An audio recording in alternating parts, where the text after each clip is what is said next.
हरे कृष्णा। दोस्तों, आज के इस वीडियो में हम निष्काम कर्म के बारे में जानेंगे।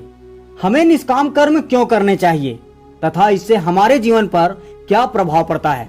श्री कृष्ण भगवत गीता के दूसरे अध्याय के 39वें श्लोक में अर्जुन को निष्काम कर्म करने के बारे में बताते हुए कहते हैं, हे पृथा पुत्र, तुम यदि ऐसे ज्ञान से कर्म करोगे तो तुम कर्मों के बंधन से अपने को मुक्त कर सकते हो।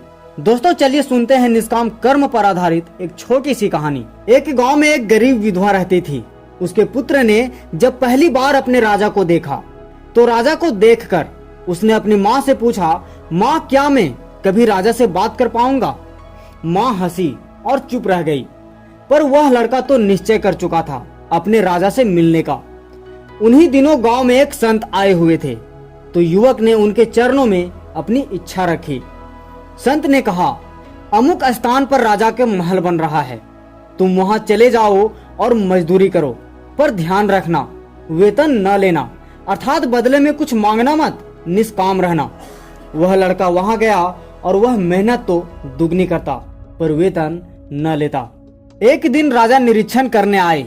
उन्होंने लड़के की लगन देखी तो प्रबंधक से पूछा, यह लड़का कौन है जो इतनी तन्मयता से काम में लगा है? इसे आज अधिक मजदूरी देना। प्रबंधक बोला, महाराज, इसका अजीब हाल है। 2 महीने से इसी उत्साह से काम कर रहा है, पर हैरानी यह है कि यह मजदूरी नहीं लेता। कहता है मेरे घर का काम है, घर के काम की क्या मजदूरी लेनी। राजा ने उसे बुलाकर कहा, बेटा, तू मजदूरी क्यों नहीं लेता? बता तू क्या चाहता है? लड़का राजा के पैरों में गिर पड़ा और बोला, महाराज, आपके दर्शन हो गए, आपकी कृपा दृष्टि मिल गई, मुझे मेरी मजदूरी मिल गई, अब मुझे और कुछ नहीं चाहिए। राजा उससे प्रभावित हुआ और उसे मंत्री बनाकर अपने साथ ले गया और कुछ समय बाद अपनी इकलौती पुत्री का विवाह भी उसके साथ कर दिया। राजा का कोई पुत्र था नहीं तो कालांतर में उसे ही राज्य भी सौंप दिया। दोस्तों, बिल्कुल इसी प्रकार से भगवान ही हम सभी के राजा हैं और हम सभी भगवान के मजदूर हैं। भगवान का भजन करना ही मजदूरी करना है। संत ही मंत्री है, भक्ति ही राजपुत्री है और मोक्ष प्राप्त करना ही वह राज्य है। हम भगवान के भजन के बदले में कुछ भी न मांगे तो वे भगवान स्वयं दर्शन देकर पहले संत से मिलवा देते हैं और फिर अपनी भक्ति प्रदान कर कालांतर में मोक्ष ही दे देते हैं।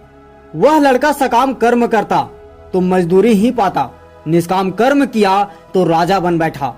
यही सकाम और निष्काम कर्म के फल में भेद है। दोस्तों, तुलसीदास जी कहते हैं, तुलसी विलंब न कीजिए, निश्चित भजिए राम, जगत मजदूरी देत है, क्यों राखे भगवान। दोस्तों, वीडियो पसंद आई हो तो वीडियो लाइक करके हमारा उत्साह बढ़ाएं। साथ ही हमारे YouTube चैनल को सब्सक्राइब कर दें। धन्यवाद। हरे कृष्णा।